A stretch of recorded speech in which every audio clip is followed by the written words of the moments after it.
Hello, folks. Welcome to episode 29 of GingerLion Modded Minecraft Let's Play.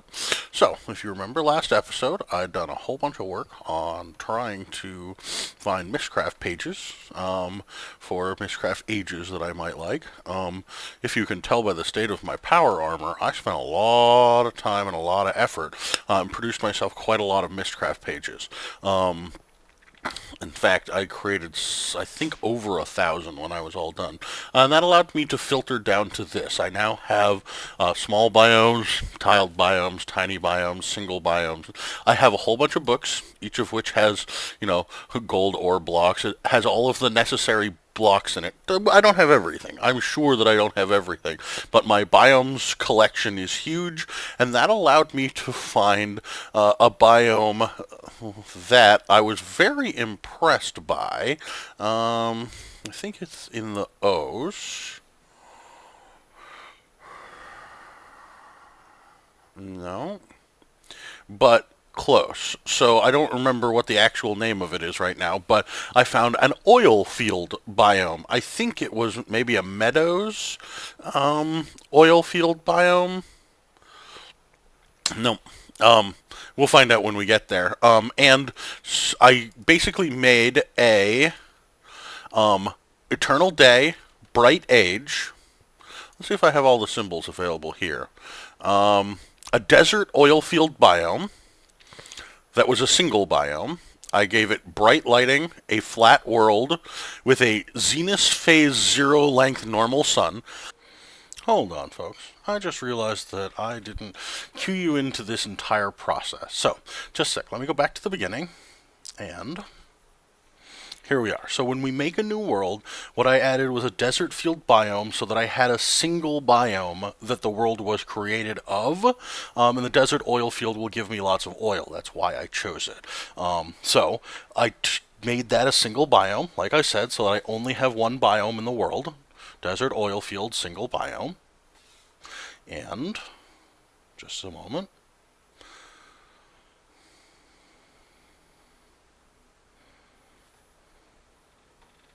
Yeah, just a sec. Let me check. There we go. Yeah, it's like I said, it's a desert oil field single biome. This gives me a single world that's all made of the same biome. And I gave it bright lighting so that there's lighting everywhere, a flat world so that I didn't have to worry about any hills. Then I made a sun that was at the zenith phase, 0 length, and normal. Gave it a rainbow because rainbows in the sky are pretty.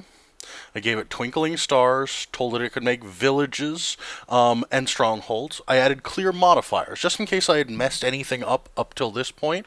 I wanted to make sure that the modifiers were cleared so that there would be less instability possible in the age. Clear modifiers is a good way to make sure that if you've messed anything up, it fixes it. Then I told it no weather, natural fog color, natural sky, natural clouds, natural watercolors, and one more clear modifiers, just to make sure that, again, if I'd messed anything up through that, it happens. So here's the world that it created. See those black oil spouts? See that pretty rainbow?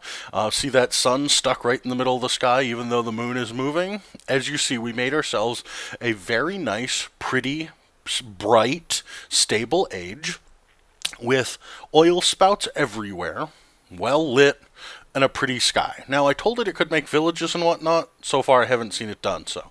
You'll notice also, by the way, that because I chose bright, that even underneath the trees, it's bright. I actually believe that if I dug down underneath the ground, it would all be bright. See all those pretty black diamonds? Every single one of those is an oil spout that I'm going to be able to use for my oil pumps for fuel production, which will allow me to handle both types of power from this age, both oil power and nuclear power. So I'm going to set up my nuclear reactor in this age. It seems nice and bright. It seems stable. It seems like a really good place.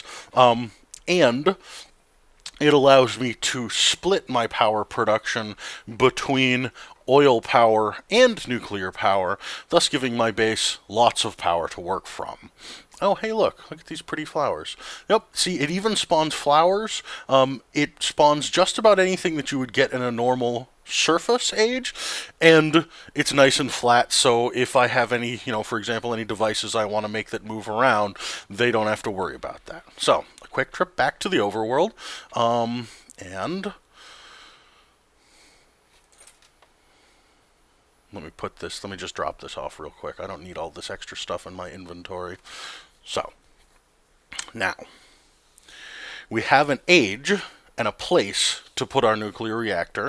We have some safety in that direction, but I notice, look, there are no more items flowing out of my system. It looks like my quarries have finished. So, it's time for me to make... You know what? I think it's time for me to reset up my quarries, and to do that, I think I'm going to switch to using Thermal Expansion Tesseracts to transfer power into them, instead of the way I've been doing it right now, which is setting up magmatic dynamos and setting up ender tanks to transfer lava to them. So, I'm going to have to go through the process of teaching my system, my ME system, how to make Tesseracts. Tesseracts are not particularly easy to make. They are made from a whole series of things, none of which are particularly straightforward. So, and look, I'm out of fertilizer. Interesting. Let me just take a quick look and see what I've got. Just a sec. So, yes, back to Tesseracts. Sorry about that. Tesseracts are made by making a Tesseract frame, filling that Tesseract frame, and then applying silver and bronze, or Tinker's alloy ingots, as they are called So, I need to go through the process of making resonant ender, using resonant ender to fill Tesseract frames, and I need to make all of the materials that Tesseract frames are made out of. Now, to make resonant ender, what you have to do is use a magma crucible to melt down ender pearls. Normally this is a complicated and difficult process, but I'm going to show you a little bit of a trick. I think I'm going to set up right into there. I have power, I have a good chunk of space. I'm going to use machines. I think I'm going to use the machines that I've already made, because I'm not sure if I have a magma crucible. I have enough ender pearls, so that's good. So, I'm going to use up quite a lot of ender pearls, because I'm going to use a little trick. My little trick is this. Just a sec, let me collect these. Yep, okay. So I'm going to use this magma crucible and this fluid transposer to do what I need to do. Now, where am I going to put this? Yeah, actually I think this area over here, that's the best spot. Right down under there. That gets me relatively close access. So, down into bat form, and time to do a little bit of clearing out. Yeah. So let's put these down first, and just take a look at what am I going to have to clear out to get power to them, and to get cable to them. Let's see, I think I'm gonna... Yeah, I've got cable right over there. Just let me step off camera for just a little bit. I'm going to step off camera and run cable over to them, and I'll be right back. Okay, folks, here we are. I'm back here behind this, and this is my macerator, or the pulverizer, whatever it is that it's called, and I'm just going to run cable back behind it. I'm relatively close over here to the tools that I've just laid down to make these ender the Tesseracts. There, you now see they're connected. There's my input bus that's going to fill this. And so the trick that I'm going to use, actually just a sec, let me go get one and I'll show you what I'm going to do. I'm going to take ender pearls and I'm going to pipe them into this this magma crucible, and I'm going to just have it fill with ender pearls. And so this is just going to continuously smelt them until it's full and until it's filled the inventory next to it. Let me connect it to power real quickly so that I can show you how that works. Just a moment. I'm going to need myself some energy, if I could type correctly. Just a sec. Some energy conduit. There we go. Grab some energy conduit. I don't need this cable or this ender pearl right now. Got energy right there. I think I'm just going to run it around the back. That seems to make sense. That'll make it nice and clean behind. Oh, hey, look, I get some more of this quartz. I always need more of this quartz if I'm working with an ME system. Okay, so like I said, power cable, power conduit. I mean, run it back here. connect everything together. So, now, they both light up. They're both getting power. Now, this magma crucible is going to smelt down these ender pearls, making resonant ender, and it's going to fill the fluid transposer. And the way I have it configured, it's just going to keep smelting those ender pearls, and it's going to keep filling this. So all I can use these two machines for is resonant ender. And there's only a couple of things that you can do with resonant ender. If I'm correct... Okay, so many items. Just a sec. Resonant ender. I could fill buckets. I could use it in a squeezer. No need to do that. No smeltery. I'm not worried about those choices. Let's see. I could fill florbs with it. Don't want those. I could fill wooden buckets with them. Not interested in that. Resonant ender buckets and tesseract frames, barrels. I guess I could make endstone. There's absolutely no reason for me to do that. So, let me just look through here and see. No, doesn't look like there are any other real options other than buckets. Railcraft tanks. Yeah, that makes sense. Just a sec. Blocks of solid ender. Guess there's no real need to make any of that stuff. So I guess, basically, there are really only two things that are this set of machines is going to be used for because of the way that I have them set up. Really, sometimes I just can't type. Okay, so I want... What is it that I'm looking for? Enderium? There we go. I need to make enderium ingots, which are made from smelting down enderium blend, which is made from resonant ender bucket and some pulverized shiny materials. Let me just make sure. Yeah, resonant ender buckets are really only used for one thing that I care about, which is making enderium. So, what I need to do is teach the system how to make... clear that up, just a sec, fix that.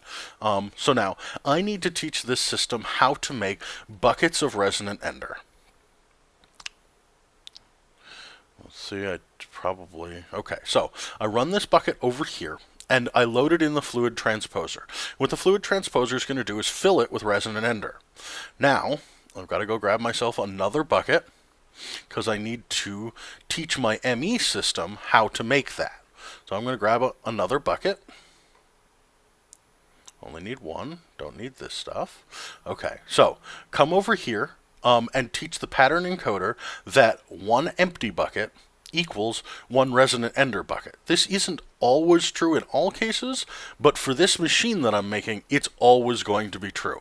So if I tell it that all it has to do is provide me with a bucket, that it's going to make a bucket of resonant ender. And every time it does toss a bucket in there, it is going to get a bucket of resonant ender. And since I always have all these extra buckets, that's fine. Now, I need to make pulverized tin and pulverized shiny metal. And let me see. How am I going to make those items? I could probably do it either with thermal expansion or with industrial craft. But I'm pretty sure that while I could pulverize down the tin using industrial craft, that the only way that I'm going to be able to get the shiny metal is with thermal expansion. There is no recipe for making pulverized shiny metal. Yep, see, no recipe using industrial craft. So either way, I'm going to have to set myself up a machine in here for pulverizing the shiny metal if I want to be able to teach my system how to make enderium. And I happen to have this pulverizer right over here. So I'm going to pick it up and I'm going to repurpose it for this process. Let's just go ahead and run a little more power conduit. You know, I think I'm going to move the power conduit down underneath because I'm going to need to be able to export out of these. So yeah, let me move the power conduit down here and remove it from the backs because we're going to need to be able to, like I said, export into the AE system. And let's create a path so I can get back there once I put the machine down. Yeah, that makes sense. Okay, good. And where's that machine? There it is. There's the pulverizer. So I'm going to put the pulverizer down right here. And that let me make sure that I shut off all the exits to these machines so that they're all configured correctly. I don't want, for example, it to finish making an item and then pipe it over into Pulverizer. Let's see. Let's get the back set up of everything for export, and let's close off the other side. So I'm going to want to import in the top.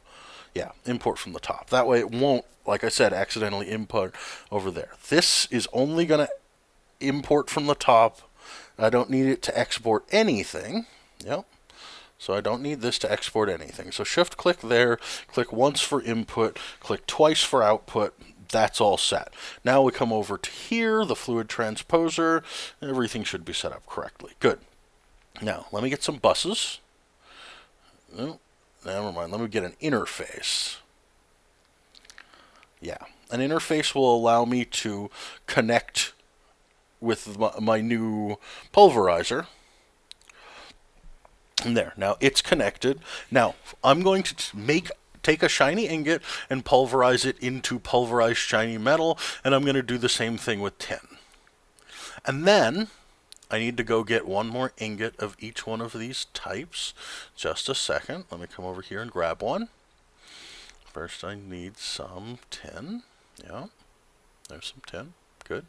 And I need some pulverized shiny metal. No, some shiny ingots. There we go. And now I'm going to go over here and teach the system that one shiny metal equals one pulverized shiny metal, and encode that, and teach it that one tin ingot equals one pulverized tin. There we go. Encode that. And I'm going to take those two, just like that. Wait, and oh yes, well, I might as well get my inventory items for there. And that's how we make ourselves our Enderium blend. Let's take that. I need a space. There's the page. There we go. And now the machine knows how. My ME system now knows how to make the bucket and knows how to make all of the shiny materials. So theoretically, if I toss all this stuff in here, it should know. Oh, the next thing I'm going to need to do is smelt this. And that has to be done in the induction smelter. If I need to make ingots out of it, it needs to be made in the induction smelter, and it needs to be made with pyrotheum dust. So let me start by setting up import buses on the machines that I already have. That'll make this a little bit faster. So we only need 2 import buses. We need one here, and we need one right here. Those are all set up for importing correctly and exporting correctly. Good. Now, need some cable to connect everything with. There we go. I already had some in my inventory. If I just looked, it would have saved me a little time, but that's fine. Connect myself up a cable, and now those systems will import correctly. Now, I've automated the process of making pulverized shiny metal. I've automated the process of making ender buckets. Now I need to go through the process of smelting. Let me see. So Enderium blend needs to be smelted in an induction smelter, like I said, and it needs to be done with... I happen to have this one already here. Okay, good. Extra ingots. Looks like those were left laying around. Those are good to have. I don't need this anymore. I do need this induction smelter. Okay, so that's going to go right here. Let me clear this out just a sec.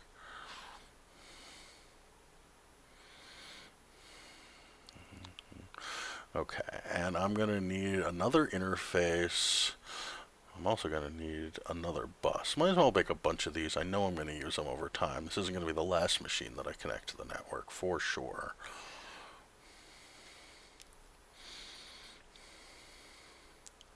Remove this cable. Where's my wrench? There's my wrench.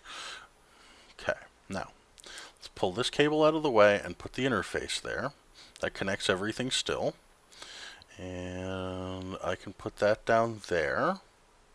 shut off all the configuration, allow it to import from the top, and export everything from, I want the back, there we go, there's everything configured. And what's really important on this is blocking mode. Now, if I'm using an induction smelter, and I don't set it on blocking mode, because it has 2 imports, the system will often deliver it one thing and then go ahead and craft the other thing. So for example, if I set myself up a recipe for this Enderium blend and then tell it to put the pyrotheum dust in, and then tell it to put in the ender the Enderium blend. It maybe instead, in the meantime, it'll, for example, drop in a lead ore because it has a recipe for making that. And what I'll get out is my lead ingots and my rich slag. And then later it'll drop in the ender dust and nothing will happen. If you set it on blocking mode, it won't push anything in if there's something left in the inventory. What that means is it'll actually work correctly. It won't get caught up by the fact that this system, the ME system, can craft multiple things at the same time. It might slow it down slightly, but that's just fine. So, let's clear out this space. A little bit of iron ore, never hurts anybody. Fill that back in. Oops, just a sec. I wanted this. There we go. Fill that in. And give it power. Good. That's connected. Everything should work. I need another bus. There we go. There's another import bus. My last one. Let's come over here. Connected. There.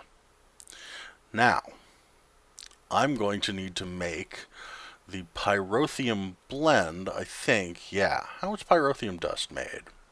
Oh, okay. So, pulverized coal, sulfur dust, pulverized blaze rods. Okay. So, the first thing that I need to do is figure out, yeah, I do have a process for making coal dust. And that's made downstairs, and that's relatively quick. That's easy. That's fine. Okay, so I'm going to craft one up, and that gives me 1. And I know that my system can make that. So I'm perfectly safe using that. And I'm going to use the Railcraft Sulfur, because I have so much of it. And then I need, let me check, let me make sure. I think that what I need here is, what's the recipe again? Redstone, easy, and blaze powder.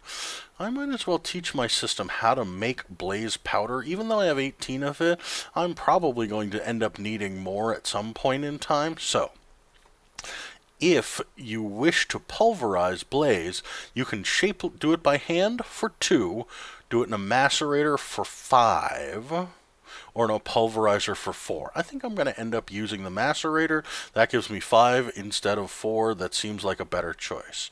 So, I need some blaze powder to show the system. And now, there's the redstone that I need for this final recipe. So, let's come over here. Clear that recipe out, and I'm going to teach it that coal, sulfur, blaze powder, and redstone makes 2 pyrotheum. That's just what I needed. Store that down here, toss it in the system. Now it knows how to make that. But I also want to tell it, just a sec, clear that out, that 1 blaze rod, which it believes makes 2, that it can actually make, here, just a sec there, that it can actually make 5. Now, that's not true by hand, but it is true downstairs.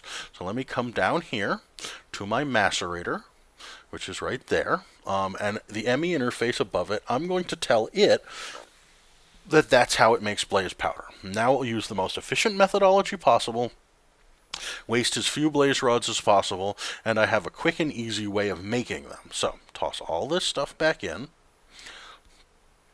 and I need to make some pyrotheum dust. Begin. Done. Easy. I only need 1, and then I need my Enderium blend. Go ahead and make one for me, please. This is going to pulverize the necessary tin. Probably already pulverized the shiny metal first. Let me come over here and get that completed pyrotheum dust. Sorry, the completed Enderium dust. There we are. Now, I'm going to need to run one through the machine and make 2 ender ingots. I don't have the ingots yet, but what I can do is this. I can set up 1 pyrotheum dust and 2 enderium blend and just leave that piece there. It stays as I walk away, and I can come over here and run it through my induction smelter to actually produce the ingots that I need, and then I can take the 2 ingots back over. So let me see if I can snatch them really quick. I like to try to grab them before the ME system gets them. There, got them. Yeah, it would have imported them. Yep. So now I take that over here, and I tell the system that that makes 2. Come on, 2, not 3. Clear. 2, not 4. The system can get really frustrating sometimes. Blank hand, click. There we go. 2. Encoded. Now, I need to take that over and put it in my induction smelter. And now my induction smelter knows now how to make enderium ingots. Good. Now, just verify. There are my enderium ingots. The system knows how to make them. I'm going to tell it to make 1. Just 1. It can only make 2, but I'm going to tell it to make 1 and see what happens. First, we got some pulverizing that occurs here. I'm willing to bet that this already made the bucket. And as soon as these are made, there's the pyrotheum dust. And there's the 2 enderium blends. And we can come back over here and toss these in. And this is why I made the enderium ingots, is because they're necessary to make the tesseract frames, along with hardened glass. How much hardened glass do I have? I have a lot of it, but I might as well teach my system how to make it now that I'm automating these sorts of things. So, the recipe for hardened glass is, let's see, not the uses for it, the recipes for it. I hate the way it sorts like that. Just a sec. Hardened glass. It takes 8 pulverized obsidian, or obsidian dust, and 1 lead ingot. So let's see. I need some obsidian. And my system doesn't yet know how to make obsidian dust. So let's see. What are my choices there? No. Okay. So I can macerate it for 1. Or I can pulverize it for 4. Now the macerator is faster because it's overclocked, but the pulverizer is much more efficient and it makes 4 times as many. So why don't I just come over here, since I've already automated my pulverizer, and have it make me these 4. And then let me go grab 1 more obsidian. There we go. Just a second, and I take this over here, clear that out, and tell it that 1 obsidian makes 4 pulverized obsidian, encode that, and we'll take it over to my macerator and add it to the ME interface. So now my system knows how to make pulverized obsidian. That's good. Now, if I want to make hardened glass, the recipe for it, autosort gets me every time. The recipe for it is, again, the smelter, induction smelter, 8 and 1 lead makes 2 hardened glass. Okay, so now I need lead. Grab the one that I have the most of, and put the unnecessary things away. Now, clear this out. Tell it that 8, not 12. There we go. 8 plus 1 equals, let me just make sure. I think it's 2. Let me make sure. Recipe.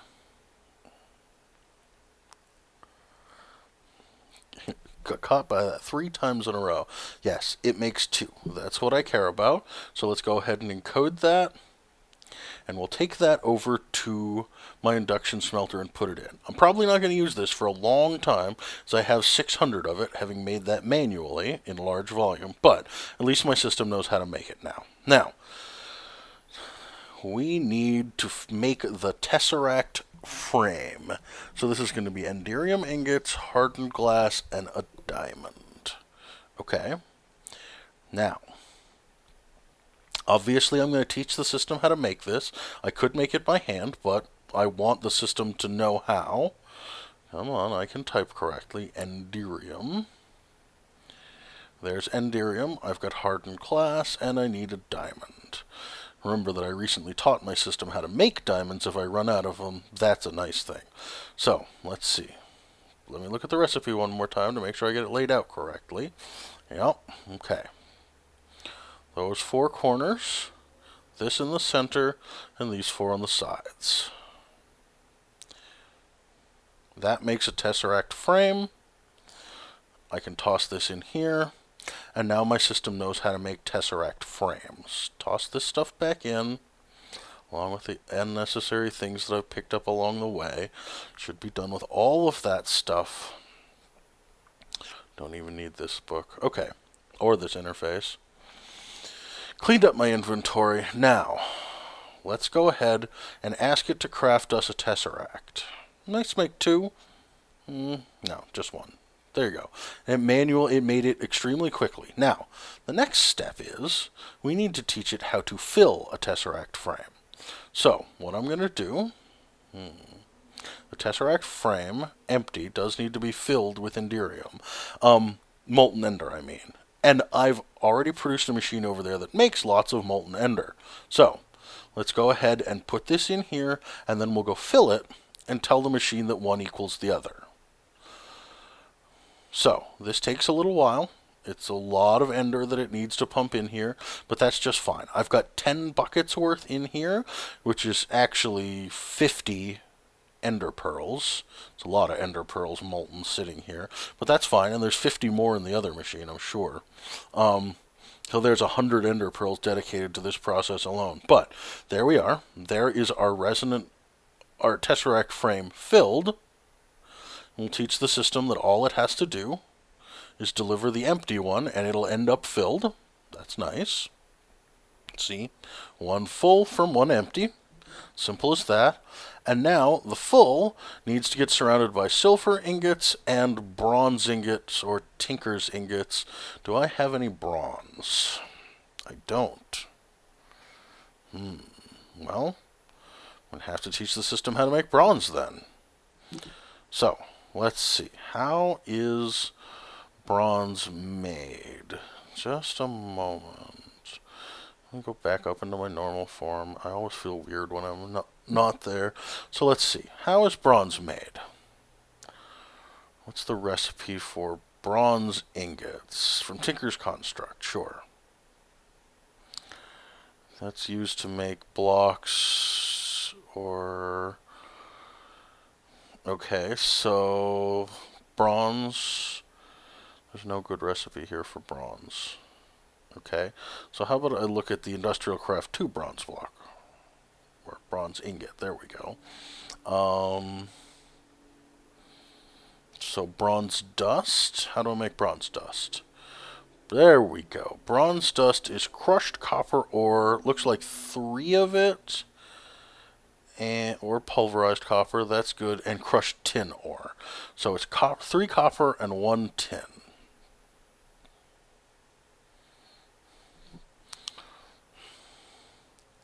Got plenty of copper, that's good. Plenty of tin, that's good too.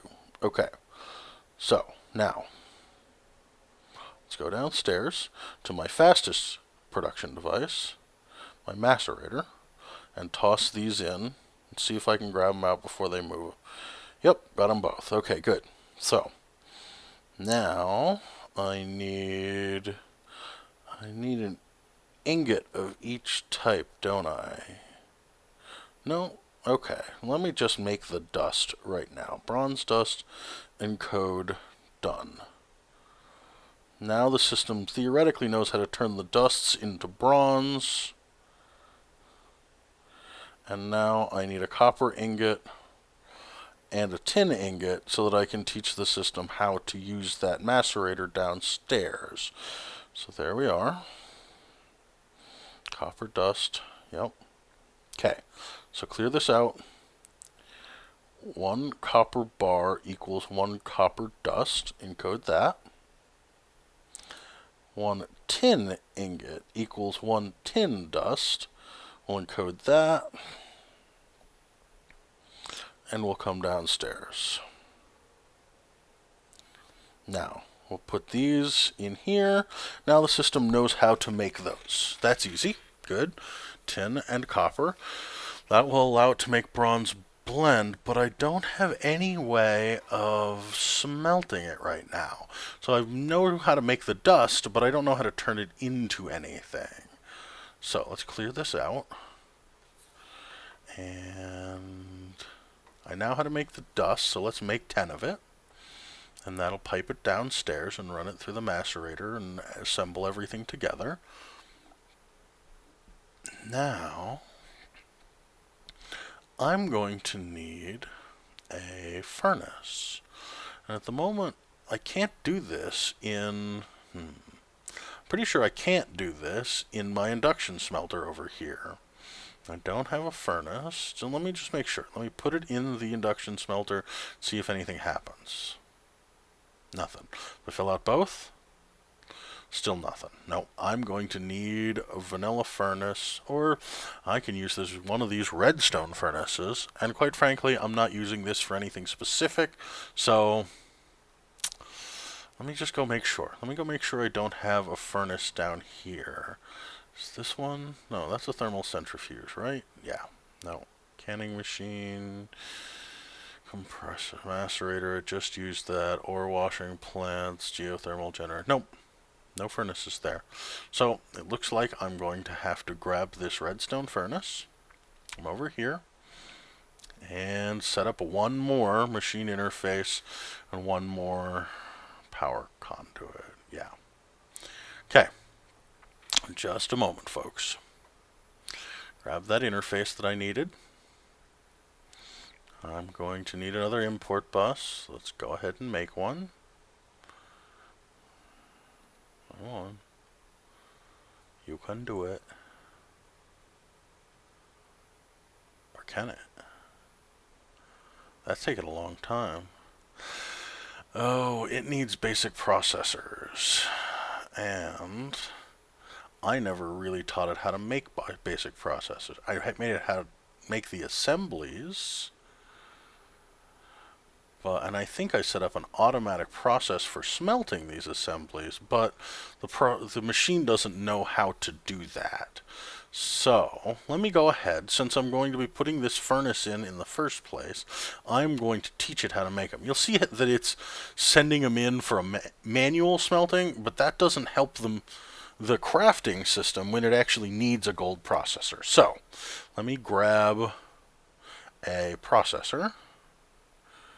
I'll grab the import bus now that I've got it. I've got diamond processor, and there we go. There's at least one basic processor. So now, I'm going to remove this cable and insert my interface in here. Easy. Now, I need, let's see, I'm going to need more energy conduit. Let me grab some conduit in here. Conduit, yeah, energy conduit. There we go. Only need one. And put it down here. Let's clear out a little more space so that I can still get to the back of these machines if I need to. Let's go ahead and put down the furnace facing the right way so that it's nice and pretty. Yup. Input, output, all configured. Yeah, the back, not the side. Okay, and there's my import bus. Okay, so that should all be configured. Now, I need to teach it how to cook up bronze dust.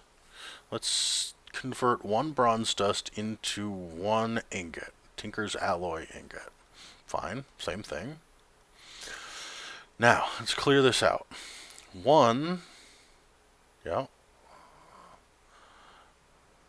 I still don't have, I don't.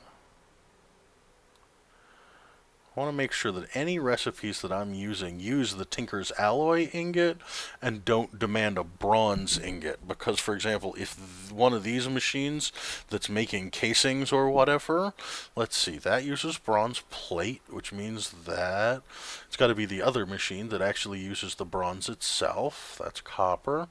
Tinker's Alloy ingot. Good. That means since I'm already using Tinker's Alloy ingots, that my machine knows how to make the same thing that it's using. Good. Now, 1 bronze blend equals 1 Tinker's Alloy ingot. Encoded, taken. While I'm at it, 1 basic processor assembly equals a basic processor encoded, and 1 advanced processor assembly equals 1 advanced processor also encoded. There. Now, I can take that over here. I can put it in the interface, and now my system knows how to make all 3 of those. So now I have everything being made, theoretically, that I need to finish my Tesseracts. Nice to finally automate all of those things. So now, let's put the full Tesseract frame in here. No? Let me grab the necessary ingots and teach my system how to make this. So now, no, it was Tinker's Alloy ingots, not bronze. That's right. Just a second.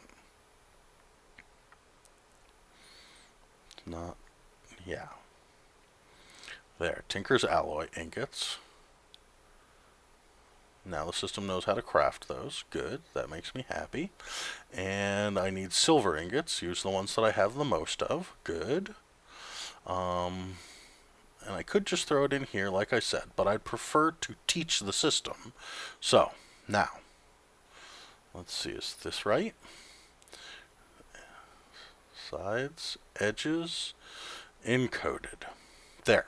Now, my system knows how to make tesseracts from one end to the other. This will allow me to teleport power from my base to anywhere that I want to use power. And that makes all of my processes much easier and centralizes all of my power making. So let's just tell the system to make 4 more of them. Now the first one is easy because it already had the stuff, but if you'll see, if we come over here, let's see, the pulverizer, the induction smelter is going ahead and smelting the Enderium blend that was already in the system into Enderium. And as soon as it makes that, as soon as it makes 4, it'll import them into the system. Yep, using that bus. And there they are. And look, it already made a Tesseract, and it already tossed the Tesseract frame in here. Now the Tesseract frame is being filled. If we look here, that's what it's doing. It's currently filling the Tesseract frame. And it's got 3 left, and as soon as it gets that, it should apply the crafting to it. Come on. There we go, and there you go. It starts working on the process for making the next one. Good. So, now, I have 2 Tesseracts. They don't stack, by the way, so you have to put them in individual slots. Now, I'm going to set up the first one connected to my power network. I'm going to put it right here. I'm going to put it on channel 1, set the frequency, and I'm going to name that frequency main power. That way, whenever I look in the list, I'll find it. Now, I'm going to set this to ignore items. I don't want it to use items.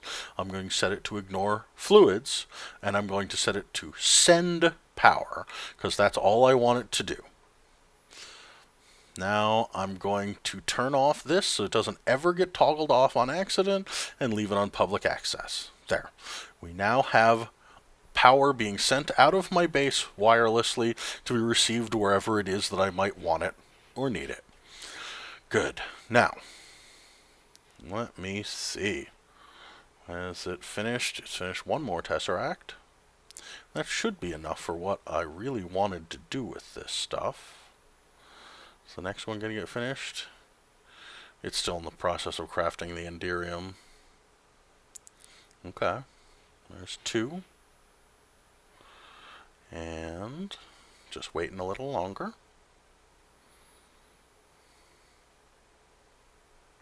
There's 2 more. Tesseract frame is made. I'm going to come over here and fill it. The magma crucible, like I said, is full of molten ender. Let's see how many ender pearls I used up in that process. Quite a lot. That's fine.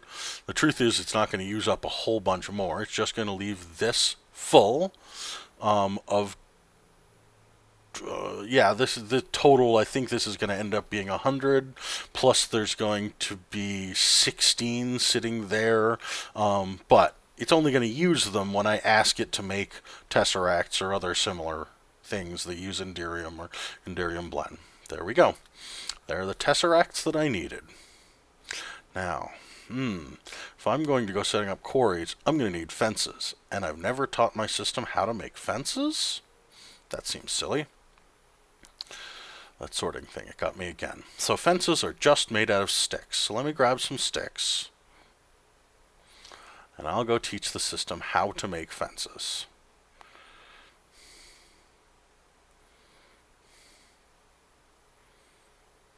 Six, like that, makes 2. Go ahead and toss it in here. Now here's an example of a situation where I really wish I had more processors, because I use up a huge number of fences. And the first ones are going to be easy. You'll notice it's making, 20 or so at a time. But once it runs out of sticks, you'll notice it just switches to making 2 a second. The reason is that it has to break down 2 logs into planks, which is 2 individual actions, and then it has to break down planks into sticks, which is another 2 individual actions, and then it's got to make the sticks into fences, which is another set of actions. So it's actually, while it's only showing that it's making 2 fences a second, it's actually doing something like 6 actions. Let me grab my power armor helmet. I really missed its auto-feeding feature when I don't wear it. Good. Now I have all the power that I need. So, I now have power for tesseracts. I now have some fences. I think I have everything that I need to go out in the field and make myself move my quarries around. Let me get ready and I'll be right back. Okay, folks. Well, I actually checked out the time, and I'm way past the wrapping up point, so I hope you liked the episode. We went through the process of making tesseracts, automating a whole bunch of things, and I hope to see you next time. Have a good one!